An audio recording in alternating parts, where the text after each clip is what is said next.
ನಮಸ್ಕಾರ. ನಾನು ಡಾಕ್ಟರ್ ಪದ್ಮಿನಿ ಪ್ರಸಾದ್, ಸ್ತ್ರೀರೋಗ ತಜ್ಞರು, ಲೈಂಗಿಕ ತಜ್ಞರು.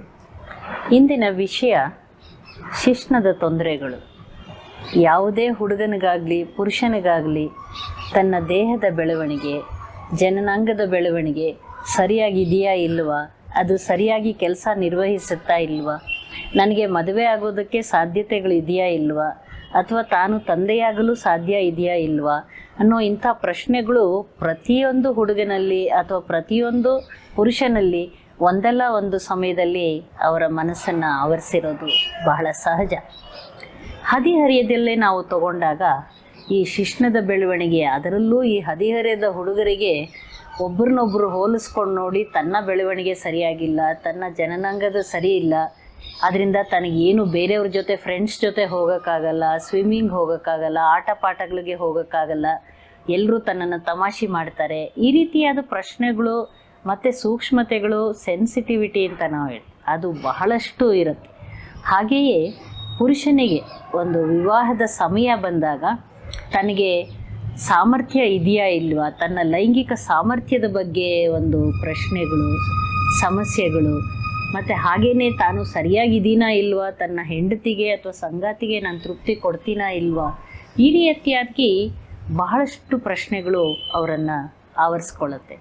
ಆದರೆ ಇದರದ್ದು ಯಾರು ಅದನ್ನು ಹೇಳೋರು, ಸರಿಯಾಗಿ ಅವರ ಬೆಳವಣಿಗೆ ಸರಿಯಾಗಿದೆಯಾ ಇಲ್ವಾ, ಅದರೊಳಗೆ ಏನೂ ಸಮಸ್ಯೆ ಇಲ್ವಾ, ಮದುವೆಯಾಗೋದಕ್ಕೆ ಏನೂ ತೊಂದರೆ ಇಲ್ವಾ, ಸಂಗಾತಿ ತೃಪ್ತಿಪಡಿಸೋದಕ್ಕೆ ಸಾಧ್ಯತೆ ಇದೆಯಾ, ಅದು ಮುಂದೆ ಅವ್ರಿಗೆ ತಂದೆಯಾಗೋದಕ್ಕೆ ಸಾಧ್ಯವಾಗೋದಕ್ಕೆ ಏನೂ ತೊಂದರೆ ಇಲ್ವಾ, ಸಮಸ್ಯೆ ಇಲ್ವಾ, ಇದನ್ನೆಲ್ಲ ಯಾರು ಅವರ ಪ್ರಶ್ನೆಗಳಿಗೆ ಉತ್ತರಿಸ್ತಾರೆ? ಎಲ್ಲ ಪ್ರಶ್ನೆಗಳು ಪ್ರಶ್ನೆಗಳಾಗೇ ಉಳ್ಕೊಳ್ಳುತ್ತೆ, ಅವ್ರ ಮನಸ್ಸಿನಲ್ಲಿ ಹಾಗೇ ಉಳ್ಕೊಳ್ಳುತ್ತೆ. ಹಾಗಾಗಿ ಆತಂಕ, ಖಿನ್ನತೆ, ಅಪರಾಧಿ ಮನೋಭಾವ ಇದೆಲ್ಲದಕ್ಕೆ ಒಳಗಾಗಿ ಯಾವುದೇ ಕೆಲಸ ಕಾರ್ಯದಲ್ಲಿ ತೊಡಗಿಸ್ಕೊಳ್ಳೋಕ್ಕಾಗಲ್ಲ, ಮನಸ್ಸು ಯಾವಾಗಲೂ ಬೇಜಾರಲ್ಲಿರುತ್ತೆ. ಈ ರೀತಿ ಆಗೋದನ್ನು ನಾನು ಬಹಳಷ್ಟು ಜನರಲ್ಲಿ ನೋಡಿದ್ದೀನಿ. ಹದಿಹರೆಯದಿಂದ ಪ್ರಾರಂಭ, ಒಂದು ಹುಡುಗ ಬಾಲ್ಯಾವಸ್ಥೆಯಿಂದ ಪ್ರೌಢಾವಸ್ಥೆಗೆ ಬಂದಾಗ ಅವನ ಜನನಾಂಗದ ಬೆಳವಣಿಗೆಗಳು, ಬೀಜದ ಬೆಳವಣಿಗೆಗಳು ಪ್ರಾರಂಭವಾಗಿ ಅದರಲ್ಲಿ ಟೆಸ್ಟೋಸ್ಟಿರೋನ್ ಪುರುಷ ಹಾರ್ಮೋನುಗಳು ಉತ್ಪತ್ತಿಯಾಗಿ ಶಿಶ್ನದ ಬೆಳವಣಿಗೆ, ಜನನಾಂಗದ ಬೆಳವಣಿಗೆ, ದೇಹದ ಇತರೆ ಪುರುಷ ಲಕ್ಷಣಗಳ ಬೆಳವಣಿಗೆ ಕಾಣಿಸ್ಕೊಳ್ಳುತ್ತೆ. ಹಾಗಾಗಿ ಈ ಶಿಶ್ನದಲ್ಲಿ ಸಾಮಾನ್ಯವಾಗಿ ಎಲ್ಲರಲ್ಲಿಯೂ ಈ ಬೆಳವಣಿಗೆ ಸರಿಯಾಗೇ ಇರುತ್ತೆ. ಆದರೆ ಅವರಲ್ಲಿ ಈ ರೀತಿ ಪ್ರಶ್ನೆಗಳು ಬಂದಿರತ್ತಷ್ಟೇ.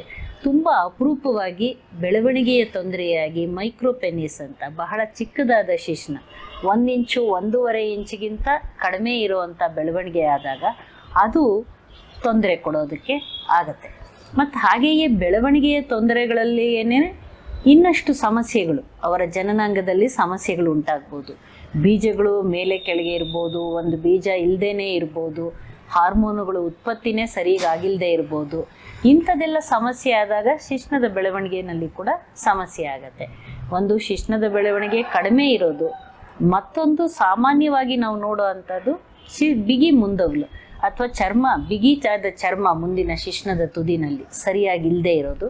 ಮತ್ತು ಕೆಲವರಲ್ಲಿ ಮೂತ್ರರಂಧ್ರ ಸರಿಯಾಗಿ ತುದಿನಲ್ಲಿ ಇಲ್ಲದೆ ಅದನ್ನು ಕೆಳಗಡೆಗಾಗಿರ್ಬೋದು, ಮೇಲ್ಗಡೆಗಾಗಿರ್ಬೋದು, ಮೂತ್ರ ಮಾಡುವ ಜಾಗನೇ ಬದಲಾವಣೆ ಆಗಿರ್ಬೋದು. ಇದನ್ನು ಕೂಡ ಒಂದು ಸಮಸ್ಯೆ ಆಗುತ್ತೆ ಶಿಶ್ನದಲ್ಲಿ. ಹಾಗಾಗಿ ಬೆಳವಣಿಗೆಯ ತೊಂದರೆಗಳು ಯಾವುದೇ ಇದ್ದರೂ ಕೂಡ ಅವರು ಚಿಕ್ಕ ಮಗುವಾಗಿಲಿಂದಾಗಲೇ ತಂದೆ ತಾಯಿಗಳು ಚಿಕ್ಕ ಮಗುವನ್ನ ವೈದ್ಯರಲ್ಲಿ ಕರ್ಕೊಂಡು ಬಂದು ಇದರ ಬೆಳವಣಿಗೆ ಸರಿಗಿದೆಯಾ, ಮೂತ್ರ ಮಾಡೋ ರೀತಿನಲ್ಲಿ ಸರಿಗಿದೆಯಾ, ಬೀಜಗಳು ಸರಿಗಿದೆಯಾ, ಇದನ್ನು ಎಲ್ಲ ತಂದೆ ತಾಯಿರು ಕೂಡ ಮಗು ಹುಟ್ಟಿದಾಗ್ಲಿಂದ ಅದನ್ನು ನೋಡಿ ಏನಾದರೂ ತೊಂದರೆ ಇದ್ದರೆ ಆದಷ್ಟು ಬೇಗ ವೈದ್ಯರಲ್ಲಿ ಬರಬೇಕು. ಯಾಕಂದರೆ ಭಾಳಷ್ಟು ಜನ ನಾನು ನೋಡಿರೋ ರೀತಿಯಲ್ಲಿ ಚಿಕ್ಕ ಮಗುವಿನಲ್ಲಿ ಒಂದು ಬೀಜಗಳು ಸರಿಯಾಗಿ ಕೆಳಗೆ ಇಳಿದಿರಲಿಲ್ಲ ಅಂದರೆ, ಬೀಜಗಳು ಇರಲಿಲ್ಲ ಅಂದರೆ ಪೂರ್ತಿಯಾಗಿ ಅದು ದೊಡ್ಡ ಹುಡುಗ ಹದಿಹರಿಯಕ್ಕೆ ಬಂದಾಗ ಹುಡುಗರಲ್ಲೇನೆ ತೊಂದರೆ ಇದೆ ಅಂತ ತಿಳಿದಾಗ ಆವಾಗ ಅವರು ವೈದ್ಯರಲ್ಲಿ ಕರ್ಕೊಂಡು ಬರ್ತಾರೆ.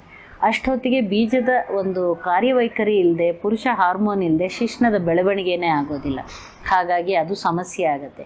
ಇದನ್ನು ಬೀಜ ಕೆಳಗಿಳಿದಿರಲಿಲ್ಲ ಅಂದರೆ ಮುಂಚೆನೇ ಅದನ್ನು ಸಮಸ್ಯೆ ಪರಿಹಾರ ಮಾಡ್ಕೊಳ್ಬೇಕಾಗತ್ತೆ. ಆದಾಗ ಅವರು ಹದಿಹರಿಯಕ್ಕೆ ಕಾಲಿಟ್ಟಾಗ ಜನನಾಂಗದ ಬೆಳವಣಿಗೆ ಸರಿಯಾಗುತ್ತೆ. ಇದು ಬೆಳವಣಿಗೆಯ ತೊಂದರೆಗಳು. ಮತ್ತು ಶಿಶ್ನದಲ್ಲಿ ಸಾಮಾನ್ಯವಾಗಿ ನೋಡೋ ಥರ ನಾವು ಸೋಂಕುಗಳಾಗ್ಬೋದು ಶಿಶ್ನದಲ್ಲಿ. ಅದು ತುದಿನಲ್ಲಿ ಕೆಂಪಗಾಗೋದು ಅಥವಾ ಕಟ್ಟಾದಂಗೆ ಆಗೋದು, ಅಥವಾ ಅದನ್ನು ಊತ ಬರೋ ಹಂಗಾಗೋದು, ಇದು ಸೋಂಕಿನಿಂದ ಆಗುವಂಥದ್ದು. ಬೆಲನೋಪಾಸ್ಟೈಟಿಸ್ ಅಂತೀವಿ. ಆ ಥರ ಸೋಂಕು, ತುರಿಕೆ, ಉರಿ ಆದಾಗಲೂ ಕೂಡ ಅವರು ವೈದ್ಯರಲ್ಲಿ ಬಂದು ತೋರಿಸ್ಕೋಬೇಕು. ಮತ್ತು ದಿನನಿತ್ಯ ಅವರು ಸ್ವಚ್ಛವಾಗಿ ಇಟ್ಕೊಳ್ಳೋದು ಜನನಾಂಗನ ಬಹಳ ಮುಖ್ಯ ಆಗುತ್ತೆ. ಚರ್ಮನ ಹಿಂದೆ ಮಾಡಿ ಸೋಪು ನೀರಿನಲ್ಲಿ ತೊಳೆದು ಮತ್ತೆ ಅದನ್ನು ಚರ್ಮ ಸರಿಪಡಿಸ್ತಾ ಇದ್ದಾಗ ಸೋಂಕಾಗೋ ಲಕ್ಷಣಗಳು ಕಾಣಿಸಲ್ಲ. ಮತ್ತು ಇದನ್ನೂ ಮುಂದುವರೆದ ಭಾಗವಾಗಿ ಬೇಕಾದ್ರೆ ಅದರ ಶಿಶ್ನದಲ್ಲಿ ಕೆಲವು ಗಡ್ಡೆಗಳು ಉತ್ಪತ್ತಿ ಆಗ್ಬೋದು, ಕ್ಯಾನ್ಸರ್ಗೂ ಕೂಡ ಕಾರಣ ಆಗ್ಬೋದು. ಮತ್ತು ಯಾವುದೇ ಒಂದು ಲೈಂಗಿಕ ಸಂಪರ್ಕ, ಅಸಹಜ ಲೈಂಗಿಕ ಸಂಪರ್ಕ ಅಥವಾ ಒಂದು ಇದರದ್ದು ಸೆಕ್ಸ್ ವರ್ಕರ್ ಹತ್ರ ಅವರು ಸಂಪರ್ಕ ಮಾಡಿದಾಗ ಲೈಂಗಿಕ ಕಾಯಿಲೆಗಳು, ಈ ಲೈಂಗಿಕ ಕಾಯಿಲೆಗಳಿಂದ ಆಗುವಂಥ ಸೋಂಕುಗಳು ಶಿಶ್ನದ ಮೇಲೆ ಕಾಣಿಸ್ಕೋಬೋದು. ಗೋನೋರಿಯಾ ಅಂತ, ಸಿಫಿಲಿಸ್ಸು, ಅದರದ್ದು ಆಗುವಂಥ ಕೆಲವು ಹುಣ್ಣುಗಳು, ಮತ್ತು ಇನ್ನೂ ಕೆಲವರಲ್ಲಿ ಹರ್ಪಿಸ್, ಭಾಳ ಸಾಮಾನ್ಯವಾಗಿ ಕಾಣಿಸುವಂಥ ಹರ್ಪಿಸ್ ರ್ಯಾಷಸ್, ಇದೆಲ್ಲ ಕೂಡ ಬರ್ಬೋದು. ಇದಕ್ಕೂ ಕೂಡ ಇದರ ಯಾವುದೇ ಜನನಾಂಗದ ಸೋಂಕು, ಹುಣ್ಣು ಅಥವಾ ಗುಳ್ಳೆಗಳು ಅಥವಾ ಸ್ರಾವಗಳು, ರಕ್ತ ಮಿಶ್ರಿತ ಸ್ರಾವ ಇರ್ಬೋದು ಅಥವಾ ವಾಸನೆ ಬರುವಂಥ ಸ್ರಾವ ಇದ್ದಾಗ ಆದಷ್ಟು ಬೇಗ ವೈದ್ಯರ ಹತ್ರ ಬಂದು ಅದಕ್ಕೆ ಚಿಕಿತ್ಸೆ ಪಡ್ಕೊಳ್ಬೇಕಾಗತ್ತೆ. ಮತ್ತು ಶಿಶ್ನದಲ್ಲಿ ಇನ್ನೂ ಉಳಿದ ತೊಂದರೆ ಲೈಂಗಿಕ ಸಮಸ್ಯೆಗಳು, ಆವಾಗ ನಿಮಿರು ದೌರ್ಬಲ್ಯ ಇರ್ಬೋದು, ಸ್ಖಲನದ ತೊಂದರೆಗಳಿರ್ಬೋದು, ಈ ರೀತಿಯಾದ ಸಮಸ್ಯೆಗಳಿದ್ದಾಗಲೂ ಕೂಡ ವೈದ್ಯರ ಹತ್ರ ಬರಬೇಕಾಗತ್ತೆ. ಮತ್ತು ಬೆಳವಣಿಗೆ ತೊಂದರೆಯಲ್ಲಿ ಕೆಲವು ಸಲ ರಕ್ತನಾಳಗಳ ತೊಂದರೆಗಳು, ನರ ದೌರ್ಬಲ್ಯ ಅಂತ ನರಗಳ ತೊಂದರೆಗಳು, ಇದೆಲ್ಲ ಕೂಡ ಇರುತ್ತೆ ಕೆಲವರಲ್ಲಿ. ಅವರು ಕೂಡ ಅಂತಹ ಸಮಯದಲ್ಲಿ ಸರಿಯಾದ ರೀತಿ ಶಿಶ್ನ ತನ್ನ ಕಾರ್ಯವೈಖರಿ ಮಾಡ್ತಾ ಇರಲಿಲ್ಲ ಅಂದಾಗ ಅದನ್ನು ಅವರು ಖಂಡಿತವಾಗ್ಲೂ ಬಂದು ತೋರಿಸ್ಕೋಬೇಕು. ಮತ್ತು ಹದಿಹರಿಯದಲ್ಲಿ ಕಾಲಿಟ್ಟಾಗ ಮೊದಲ ಸಲ ಅವರಲ್ಲಿ ಒಂದು ಸ್ವಪ್ನ ಸ್ಖಲನ ಅಥವಾ ವೀರ್ಯ ಹೊರಗೆ ಬಂದ, ವೀರ್ಯ ಸ್ಖಲನವಾದಾಗ ಭಾಳಷ್ಟು ಹುಡುಗರು ಅದರ ಬಗ್ಗೆ ಭಾಳಷ್ಟು ಭಯ ಮಿಶ್ರಿತರಾಗಿ, ಭಯ, ತಪ್ಪು ತಿಳುವಳಿಕೆಗಳ ಆತಂಕಕ್ಕೊಳಪಡ್ತಾರೆ. ಆದರೆ ಇದು ಒಂದು ಸಹಜ ಕ್ರಿಯೆ ಅಂತ ಚಿಕ್ಕ ಹುಡುಗನಿಗೆ ಹದಿಹರಿಯಕ್ಕೆ ಕಾಲಿಟ್ಟಾಗ ತಂದೆ ತಾಯಿಗಳು ತಿಳಿಸ್ಕೊಡ್ಬೇಕು. ಆಗ ಅವನಲ್ಲಾಗೋ ಆತಂಕ, ಭಯ, ಇದನ್ನೆಲ್ಲ ದೂರ ಮಾಡೋದಕ್ಕೆ ಸಾಧ್ಯವಾಗುತ್ತೆ. ಈ ರೀತಿ ಶಿಶ್ನದಲ್ಲಿ ಯಾವುದೇ ತೊಂದರೆ ಇದ್ದರೂ ಕೂಡ, ಬೆಳವಣಿಗೆ ತೊಂದರೆ, ಸೋಂಕಿನ ತೊಂದರೆ, ಗಡ್ಡೆಗಳು, ಹುಣ್ಣುಗಳು ಅಥವಾ ರ್ಯಾಷಸ್, ಅದು ಗುಳ್ಳೆಗಳು ಏನಿದ್ರೂ ಕೂಡ ಆದಷ್ಟು ಬೇಗ ವೈದ್ಯರ ಹತ್ರ ಬಂದು ಪರೀಕ್ಷೆ ಮಾಡಿಕೊಳ್ಳೋದು ಬಹಳ ಮುಖ್ಯವಾಗತ್ತೆ. ಇನ್ನು ಮುಂದಿನ ಸಂಚಿಕೆಯಲ್ಲಿ ಮತ್ತೊಂದು ವಿಷಯದ ಬಗ್ಗೆ ತಿಳ್ಕೊಳ್ಳೋಣ.